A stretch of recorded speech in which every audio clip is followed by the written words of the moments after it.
getting back to learning some new concepts. We are done with HTML and now we are moving on to CSS, right? CSS, as we already know, is basically your styling factor. So it's the lines that you write to make sure that your plain blank HTML looks a little better, right? So let's get started with it. Today I'm going to cover some basic concepts in this video. Basically, what is inline, internal and external CSS, and what is a cascading order, right? So when you look at a standard HTML, right, I have made a new file. A standard HTML looks something like this. I'll remove this.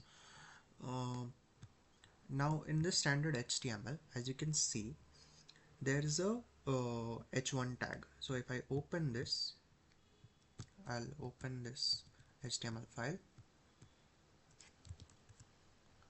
So it looks something like this. There's a h1 tag that says our first CSS project, right? Now let's say in CSS what you do is you select this particular element and you style it, right? For example, if I have to make this line appear red instead of black, right? So the first thing you can try is you can enter a style attribute inside your h1 tag and you can give it a color and you can call it red, right? And you can save it, and if you reload it, yeah, obviously it will turn red. So this is called inline CSS because within the line itself you are giving a color variable inside a style attribute. There is another way to do it, and that's called internal CSS. So what you do is inside your head tag you open a style tag, and within the style tag you will have to select the h1 tag and then open some curly brackets, and within these curly brackets you can say color should be red and obviously add a semicolon here.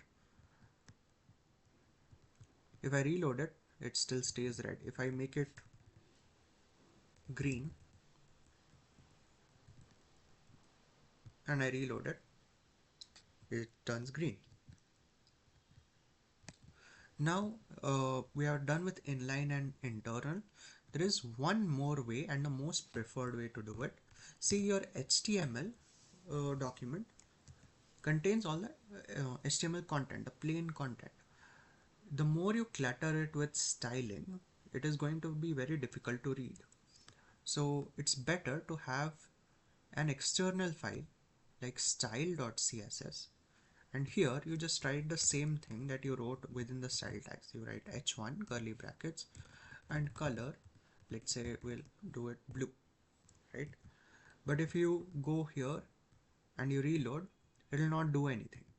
The reason is there is no way to link this.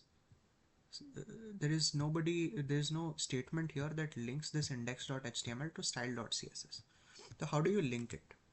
So you will have to write something like a link, and within this you will define a style sheet, and you will reference it just like you do in anchor tags, and you will reference it to style.css, right? And then save it.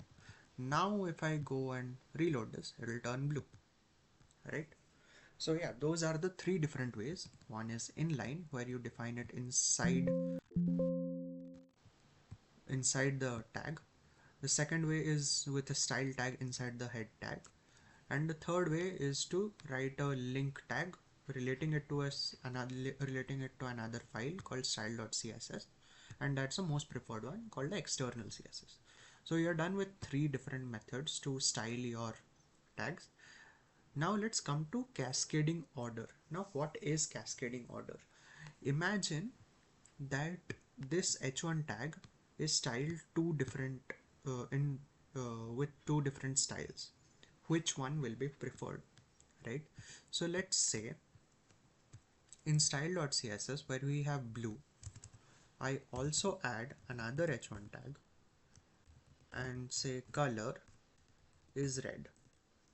which one will be preferred, right? So if I reload it, the red one is preferred. Why? It's because CSS is read down to bottom, right? Sorry, top to bottom. So when you're going from top, it is blue, but at the bottom it's red. So the bottom one is preferred, right? So if I add another thing here, something like let's say, can I define size? Font, let's say font family, and we'll call it impact. Does that change it? Yeah, it changes it, right? So yeah, now uh, if I define, if I go back to my index HTML, so how does this reading work? So for the first, the HTML document, again, the HTML document is also read from top to bottom. So it goes from here till here, right? And then it reaches this line. So it opens style.css, reads through the entire content, then comes back to the body, right? So for instance, if I enter another style tag here, right, and I say h1 should be um, font family, we will give it uh,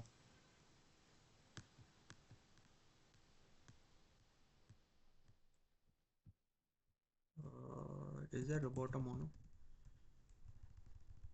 There should be roboto mono. We'll try it, and then color, we'll give it a blue violet, right? So which one will do you think will appear? Will it go to blue, or it will be a impact red, or will it be a roboto mono blue violet, right? So if I reload, it goes for blue violet. It's not giving roboto mono, but let's try roboto.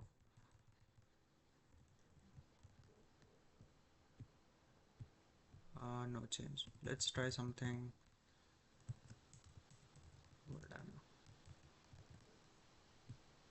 Yeah.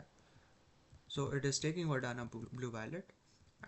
The reason being, when you go top to bottom, reaches our link relation style sheet, opens this, reads all the style document, but then it comes back here and then it reads this. So these values override the values that we had here, right? For, but let's say I remove this font family from here, right? And I keep the impact font family here. And if I reload, it will show impact, but it will keep the blue violet. Why? So when it is reading the link relation style sheet, it goes here. First, it sets the color variable as blue. Then it changes the color variable to red and adds a font family variable as impact. Then it goes back to index.html, reads the style, and still right now the font family variable is still impact, but the color variable was red. Now the color variable here changes to blue violet, but nothing happens to the font family variable. So it inherits the font family variable from here and only changes the color variable as blue violet. So that's the cascading order. Which styles, if you have two conflicting style settings, which one is preferred over the other? And you can read more about it in MDN docs, but this is the simplest explanation that I could give. There will be cases where the browser has certain styles, or the user adds certain styles to elements on a web page. Oh, so which one is preferred over the ones written by a developer, right? So those are the cases that cascading order solves. It's the priority rule that determines which style take preference. So yeah, we have covered the basics, and in the next video we are going to run through the syntax rules. So why did I add a curly bracket? Why did I add a semicolon here? How do you know that you have to, where do you have to write h1 or something else here? Right, so those are the syntax rules that we will be covering in the next video. So yeah, looking forward to it. See you guys.